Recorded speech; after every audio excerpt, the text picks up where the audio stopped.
The cannabis community includes a diverse set of activists and nonprofits working to end the prohibition of marijuana. We take the time to hear the stories of reform on the Russ Belville Show's Cannabis Community Chat. All right, folks, welcome back. It's 31 after the hour, and for today's show, of course, we are mentioning the fact that the Olympic Games have started in London, England. The opening ceremonies took place maybe a couple of hours ago live in London. We won't see them here on our, we'll have our tape-delayed coverage out here on the West Coast. But as the Olympics start, they start with a note of sadness for those of us in the cannabis community and anyone who's a fan of USA Wrestling. We told you the story of Stephany Lee, who's been handed a one-year suspension from the United States Anti-Doping Agency back on June 28th. They're claiming that she tested positive for THC metabolites on April 21st. And so despite winning, and in an upset, winning against the number one seed, Ali Bernard, she has been suspended and is sitting at home for the Olympics, where she now calls us on the telephone, joining us for her first and exclusive interview since this event. Stephany Lee, welcome to the Russ Belville Show. What's up? Hey, man, we're having a good time, and we're glad that you're here talking to us here. It's, quite the story. And can you give us a little background on what happened? How did this positive test come about, and were you expecting this? No, I wasn't expecting it, but I'm not sure on the measurements or what they measure it on, but I was 6 over on the scale. They allow 15 to 18, whatever it's called, in your system of THC, and I was at 24. And then, so basically I tested positive, and I requested a B sample test. And so 2 weeks after the A sample came back positive, they tested my B sample, and it came back at 16. So I was 1 over. Mm-hmm.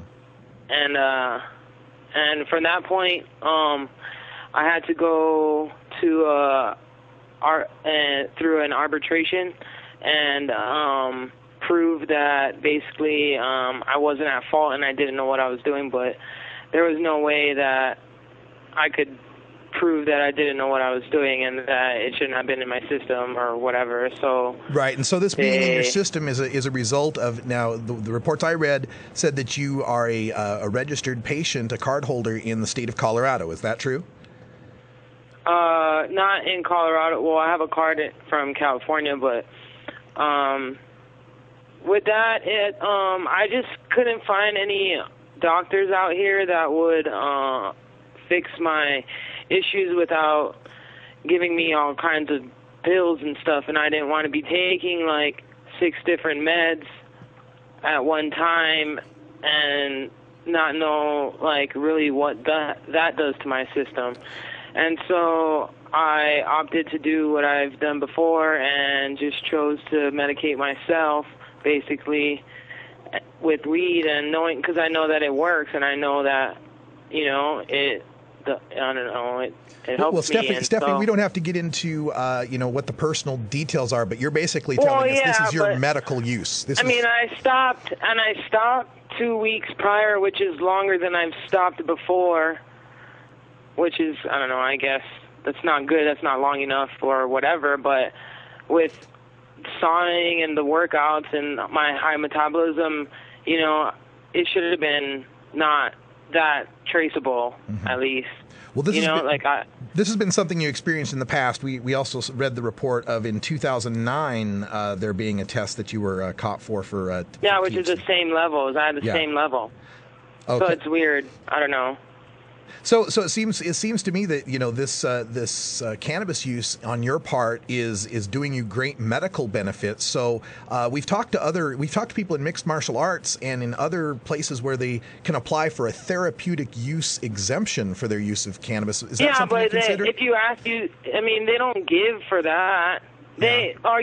When during the arbitration or whatever, USADA said that they've given one person use for THC, and it's in pill form, and it was a Paralympian, not a regular person. It was, you know, and I'm not saying anything against that, but of course they're going to be more acceptable to a Paralympian using THC pills for their medical reasons over a healthy person, you know, a regular Olympian.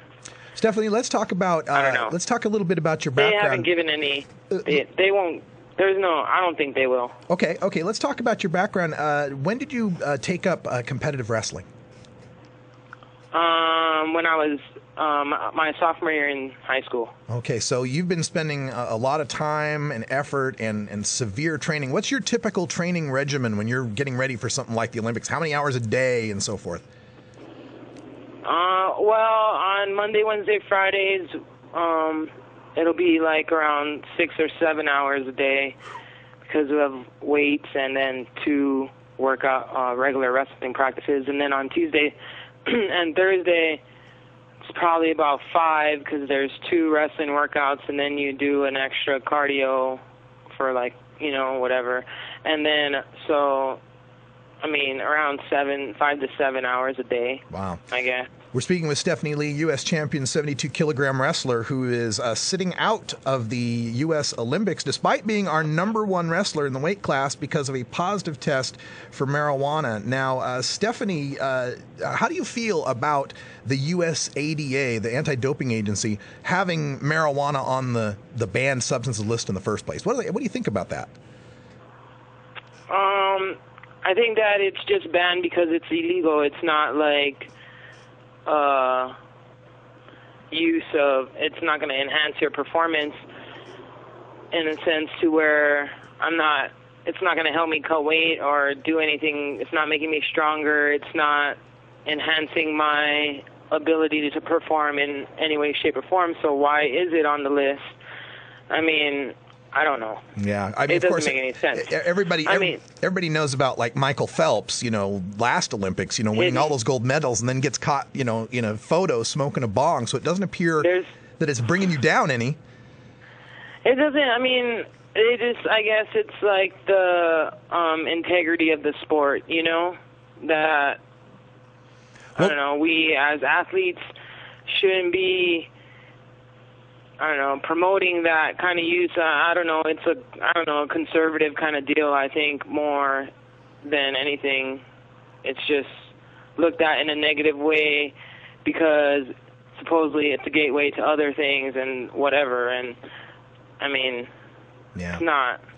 You know? Our producer... like politics. Exactly. You know, our producer, Calico Castile, did some research on this, and he found out that, technically speaking, in the Olympics, there's only 6 sports where they have a test for whether or not you're too drunk, and they're like autos and shooting and stuff like that. And then for every other sport, even wrestling, there's no limit to how alcohol drunk you can limit or tobacco use, you know? Like, I mean, I don't know. It doesn't, so it's okay because it's legal. See what I mean? Like, if it's legal, then, well, you can become an alcoholic and you can do that kind of stuff to your body, even though alcohol and tobacco messes with your body more than marijuana will, but it's okay because they're legal, you know? So through the government's eyes, it's all right. You'll be all right. As a matter of fact, we've got, of course, Team USA being sponsored. Many Olympics are being sponsored here by Budweiser. And in fact, Budweiser is sponsoring one of your teammates on the male side, Jordan Burroughs. One of the male wrestlers is one of 4 American athletes who's got a personal sponsorship from Budweiser. And so I guess the point here is that they're kind of, in a sense, they're steering you away from the use of marijuana, which is so much more safe, to using alcohol. And, you know, we hear about these parties in the Olympic Village where they're just drinking and drinking and drinking. That happens regardless. Yeah. I mean, there's unlimited. You can go to banquets and it's unlimited. Alcohol is unlimited. There is no restriction on it or whatever. You know, and even if I got tested overseas and it wasn't USADA, I wouldn't be going through this right now. It wouldn't matter if I lived in another country because America is the only country who gives a shit about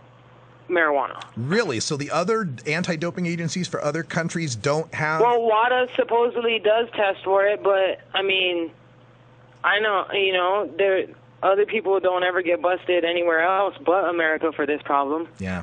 And, somebody in our chat room once put out the point that the fastest man in the water, Michael Phelps, and the fastest man on land, Usain Bolt, have both admitted to being cannabis consumers. And now the strongest wrestling woman at 72 kilograms we know is a cannabis consumer. So do you know of, and I know you don't have to name names or anything, but do you know of other athletes for whom, marijuana use could be a problem? I mean, there's other pot smokers out there, I got to assume. Yes, I mean, you got to assume that where there's one, there's more. Yeah, absolutely. I wanted to ask... I mean, I'm not saying that, there's, whatever, but I'm just saying, we don't come in single form. Yeah. Like, I mean, if you hang out, it's who, I know a lot of people that are on the Olympic team that do. And to each its own. I mean, they didn't get busted now, but, I don't know if the rules continue to stay the same. Supposedly they might change, but if they don't, then, I'm not the only one, and time will come, for everybody else to colors the show. Just reminding everybody, we're speaking with Stephany Lee, the 72-kilogram wrestler who was disqualified, given a suspension from the Team USA. She can't compete in the Olympics despite being the #1 wrestler because of a pot test here. I wanted to ask you, and by the way, folks, you can follow Stephany on Twitter, Stephany Lee 808. And that's Stephany spelled Stephany, Stephany Lee 808 on Twitter. I wanted to ask you about your studies because according to your bio here, it says that you've been studying exercise science. And I'm just wondering, as you study, exercise science at the university level here, does anybody ever make any mention of cannabinoids or medical marijuana in any way, or is it just ignored? Well, I did study at Missouri Valley. It was about 3 years ago or 4 years ago or so. It's been a while. But when I was going to school, no. I mean, nothing. I don't know. How about other things like other drugs or alcohol? Do they mention anything about the effect of alcohol on one's athletic performance, exercise performance? Well, yeah, alcohol is, it brings you down, like your muscles don't function, and I don't know, it's like worse for you as an athlete. There's more, I get people like that know, like, say it's worse to be smoking alcohol, to be drinking alcohol than it is to be smoking as far as your body recovery is concerned, for your body to recover from the alcohol use. Yeah. Stephany, this is just, the story is just really gripping to those of us in the cannabis community because, of course, we're on this angle of the medical marijuana use, and it's wrong to be so celebratory of alcohol but have such a problem with weed. Another angle to this story, though, that I find, very compelling is that you were able to, at the trials, finally marry your longtime partner because you were in Iowa, one of the 6 U.S. states that recognizes full human rights to equal marriage. So I was just wondering how that felt to you, being able to finally get married, and if you had anything to say about that issue.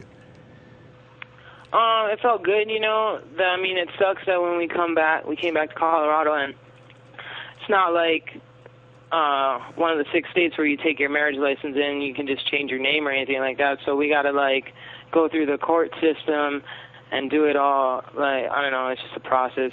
It's a pain, that to be recognized when you want to spend your life with somebody, it shouldn't matter what gender they are or what color they are or anything like that. It just should matter about the love that's in between the two people. And so it should be recognized on paper just as much as it is in our lives, Yeah. And that's where it's just messed up because my love for her won't ever change, and I want to be with her for the rest of my life, but just because it's a girl, then I can't have her on my taxes, or I can't have her on my paperwork, or I can't get insurance for her as if mine or the kids. It's just, I don't know, it's lame. Are you planning on starting a family? Yeah. Yeah? We already have 2 kids. She was previously married and had 2 kids, and so we're just raising them right now and waiting for me to be done wrestling, and then I'll have a kid and stuff, and so. Excellent. Now, are you planning on continuing your wrestling career and trying to make the 2016 team? Yes, I will be. Excellent. And you... My suspension should be up in next April, so I should be able to attend World Team Trials next year and win some world championships. Do you have any? Do you have any plans to stop using cannabis during that time? I plead the fifth. Great answer, Stephany. That's the right answer. Thank you so much for that. So this has got to have been a huge roller coaster of emotions for you. Getting married, then upsetting the number 1 seed, and then being told, you made the Olympics, and then being told, oh, you're not going to the Olympics. It's only an upset when you look at yourself as an underdog. And as far as I was concerned, like, there was no way that spot wouldn't have been anybody else but mine. I'm telling you, we watched those matches, and I've been a follower of wrestling and martial arts for a long time. We watched those matches, and I agree with you.